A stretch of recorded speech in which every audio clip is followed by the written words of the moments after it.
Episode 13 की शुरुआत में हम देखते हैं कि सिमू बाहर है। यूनजुन उससे बात कर रहा है। यूनजुन को सिमू की चिंता हो रही थी, पर सिमू उसे कुछ भी नहीं बताती है। अंदर दोंगजिन से हेजुंग बात करती है। हेजुंग दोंगजिन को अपनी फैमिली के बारे में कई चीजें बताती है और कहती है कि तुम सिमू के लिए परफेक्ट हो। सिमू भले ही अपने इमोशन को बाहर नहीं दिखाती है, पर साइलेंटली वो सबकी बहुत ही केयर करती है। अब सब घर जाने लगते हैं। सिमू की मोम दोंगजिन से बहुत ही खुश थी। वो उसे घर पे इन्वाइट करती है। हम दोंगजिन की मोम को देखते हैं जिनको भूख लग गया था। वो फ्रिज में देखती है कि बहुत सारा खाना बना हुआ रखा है। अब वो उसे खाने लगती है, पर वह हैरान थी कि ये खाना किसने बनाया होगा। उधर दोंगजिन जब घर जा ही रहा था, रास्ते में उसे याद आता है कि वो सिमू के भाई का सामान लाया था, पर सिमू को देना भूल गया था। अब वो सिमू को कॉल करता है। सिमू रास्ते में ही थी। दोंगजिन उसे बुलाने लगता है और सिमू से मिलने जाने लगती है। यूनजुन सिमू को रोकने लगता है। वो कहता है कि तुम दोंगजिन से अभी तो मिली थी, अब दोबारा क्यों जा रही हो? पर सिमू नहीं रुकती है। वो दोंगजिन से मिलने चली जाती है। यूनजुन को थोड़ा गुस्सा आ रहा था और हेजुंग देख हैरान थी। वो कहती है कि यूनजुन, तुम मुझसे कुछ छुपा रहे हो क्या? घर के सारे लोग दोंगजिन को पसंद करते हैं सिवाय तुम्हारे। जब भी दोंगजिन का नाम आता है तुम थोड़ा सा गुस्से में जाते हो। ऐसा कौन सा सच है जो तुम मुझसे छुपा रहे हो?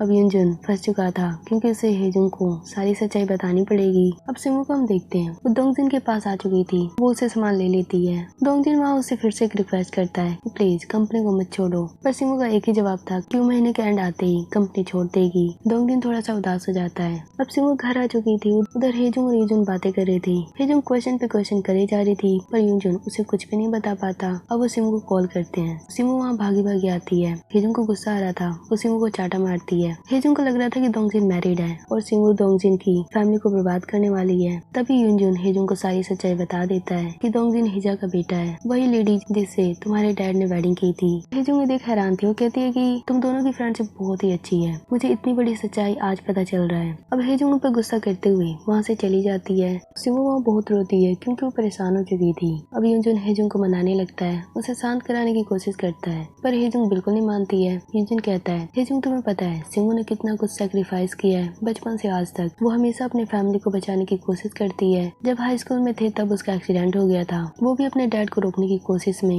हिजा को भी सबक सिखाने के लिए वो उस कंपनी में गई थी, पर सब कुछ चेंज हो गया। और मैं सच बता रहा हूँ, चाहे तुम कितनी फोर्स करती, लेकिन मैं दोंगजिन वाली सच्चाई मैं तुम्हें कभी नहीं बताता क्योंकि मैंने सिमू को प्रॉमिस किया था। ये सुन हेजुंग वहाँ से चली जाती है। वो भी गुस्सा थी। नेक्स्ट डे स्टार्ट हो चुका था। हम देखते हैं दोंगजिन ब्रेकफास्ट कर रहा है, साथ में उसकी मॉम भी है। दोंगजिन की मॉम को शक हो चुका था कि शायद दोंगजिन रिलेशनशिप में है। वो कहती है कि तुम्हारी गर्लफ्रेंड कौन है, मैं उससे मिलना चाहती हूँ, पर दोंगजिन उन्हें कुछ भी नहीं बताता है। आगे वो मिनिंग से मिलता है। मिनिंग से वो माफी मांगता है। मिनिंग भी उसे माफी मांगती है। वो कहती है कि पास्ट में मैंने जितनी भी गलतियाँ की उसके लिए मैं माफी चाहती हूँ। अब दोंगजिन उसे कहता है कि वो जल्दी उसे पैसे लौटा देगा जो उसकी मॉम ने उसे उधार लिए हैं। सिमू ऑफिस में थी। वो थोड़ी परेशान थी क्योंकि उसे हेजुंग ने कहा है कि उसे आज ही जॉब छोड़ना होगा और सारी सच्चाई मॉम को बतानी होगी, इसलिए सिमू थोड़ी परेशान थी। ऑफिस में जब वो काम कर रही थी, जुनसुक और सिमू के बिहेव में थोड़ा फर्क लग रहा था। दोंगजिन ये सब नोटिस कर रहा था। उधर सिमू के घर पे उसकी मॉम ने दोंगजिन के लिए बहुत सारा खाना बनाया था। अब वो कांगो के हाथ वो खाना भिजवाने लगती है। कांगो वो लेकर दोंगजिन के घर पे जब जाता है, वहाँ वो उसकी मॉम को देखता है। वो उसे थोड़ी जानी पहचानी लगती है, पर वो उसे पहचान नहीं पाता। वो उसे हेलो कहता है। हिजा जल्दबाजी में थी। वो अब कहीं जाने लगती है। हम देखते हैं कि उसके पीछे कोई जासूस लगा था।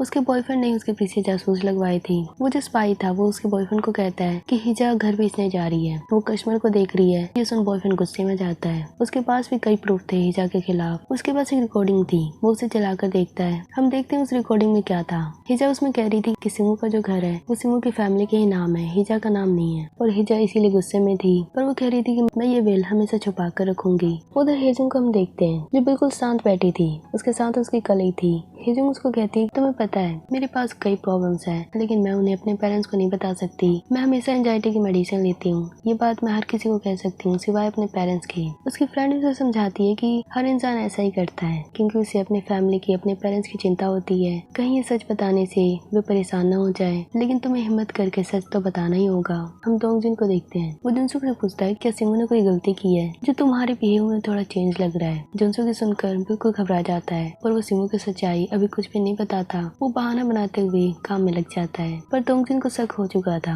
सिमू उधर काम कर रही थी और दोंगजिन उसके डेस्क को देखे जा रहा था। अब हम हेजुंग को देखते हैं। वो अपनी मॉम से मिलने जाती है, साथ में कांगू भी था। तीनों साथ में बैठे थे। अब हेजुंग हिम्मत करके वो अपने मॉम को बता देती है। वो दोंगजिन की सारी सच्चाई अपनी मॉम को बता देती है। वहाँ सबके आंखों में आंसू आ चुके थे। सिमू ऑफिस में थी। उसको भी पता चल चुका था कि हेजुंग ने मॉम को सारी सच्चाई बता दी है। अब वो भी चिंता में आ चुकी थी। उधर दोंगजिन अपने बिजनेस के काम से बाहर था। तभी जुनसुक उसे मिलने आता है। वो उसे आज सिमू की सच्चाई बताने वाला था। वो कहता है कि मैं तुम्हें क्या बताऊं, ये बहुत ही हर्टफुल होगा। डोंगजिन कहता है सच बता दो, क्योंकि सच्चाई आज नहीं तो कल सामने तो आ ही जाएगा। अब जुनसुक भी सिमू की सारी सच्चाई बता देता है कि मैनेजर ने उसे क्या कहा था। वो कह रहा था कि सिमू धोखेबाज है, वो तुम्हें बर्बाद करने कंपनी में आई थी। डोंगजिन ये सुन थोड़ा हैरान था। अब हम हेजुंग को देखते हैं जिसके साथ यूजिन भी था। अब ये दोनों बातें करते हैं। हेजुंग उसे माफी मांगती है उस पर गुस्सा करने के लिए। यूजिन भी उसे सॉरी कहता है। हेजुंग कहती है मैं सच में जेलस हो रही थी, मुझे बहुत ही दुख हुआ जब तुमने ये कहा कि तुम सिमू पर बहुत ज्यादा भरोसा करते हो, और डोंगजिन वाली बात तो मुझे कभी नहीं बताते अगर सिमू परमिशन नहीं देती।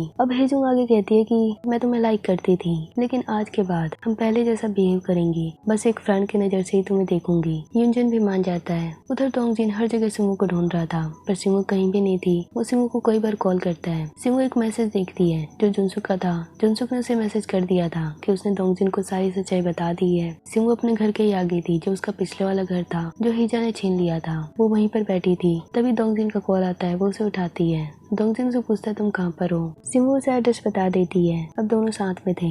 सिमू अपनी सारी सच्चाई डोंगजिन को बता देती है। वो कहती है कि मैंने तुम्हें कई बार वार्निंग दी थी कि मुझसे कभी भी प्यार करने की कोशिश मत करना, मुझे लाइक करने की कोशिश मत करना। अगर तुम मेरे पास आओगे तो बहुत पछताओगे। डोंगजिन ये सारी बातें सुन रहा था, पर वो सिमू से नफरत नहीं करता। वो उस पर गुस्सा नहीं करता। वो उसे गले से लगा लेता है। सिमू वहाँ रोने लगी थी। डोंगजिन से संभालता है। अब सिमू डोंगजिन से वहाँ कई बार माफी मांगती है और डोंगजिन से कहता है कि मुझे तुम्हारे पास से कोई भी फर्क नहीं पड़ता। अब सिमू को संभालने लगता है। अब आगे क्या होगा नेक्स्ट पार्ट में देखेंगे।